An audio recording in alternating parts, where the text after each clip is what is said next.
Enfin, chers fidèles, je vais vous offrir une information extraordinaire. Une information que vous allez d'ailleurs offrir à votre entourage, en retenant au moins cette partie du prêche. Et c'est un cadeau d'Allah subhanahu wa ta'ala pour le jeûneur. Et malheureusement, beaucoup ignorent cela. Alors écoutez bien, ce sont deux traditions prophétiques. La première, le prophète sallallahu alayhi wa sallam dit ceci: لِلصَّائِمِ عِنْدَ إِفْطَارِهِ دَعْوَةٌ مُسْتَجَابَةٌ. Et il dit dans une autre tradition: إِنَّ لِلصَّائِمِ عِنْدَ فِطْرِهِ دَعْوَةً مَا تُرَدْ. Il y a pour le jeûneur, lors de la rupture du jeûne, une invocation exaucée.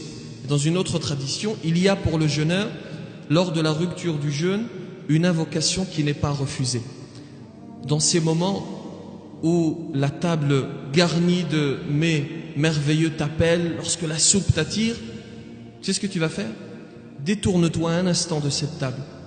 Tu as une difficulté, tu as un problème, tu as une dette, tu souhaites que tes enfants réussissent, tu as un projet, tu souhaites acquérir une maison, tu souhaites entrer au paradis. Dans ce moment, au moment de la rupture du jeûne, et c'est le témoignage du prophète sallallahu alayhi wa sallam, ce ne sont pas des fables. Nous croyons dans les paroles de notre prophète. Ce n'est pas un menteur. Il te dit, dans ce moment précis, Allah subhanahu wa ta'ala ne rejettera pas ton invocation. Alors à ce moment précis, délaisse la table et tourne-toi vers le Créateur. Et lève les mains au ciel. Qu'Allah subhanahu wa ta'ala accepte notre jeûne et nos invocations. Assalamu alaikum, alaikum, yeah. Assalamu alaikum.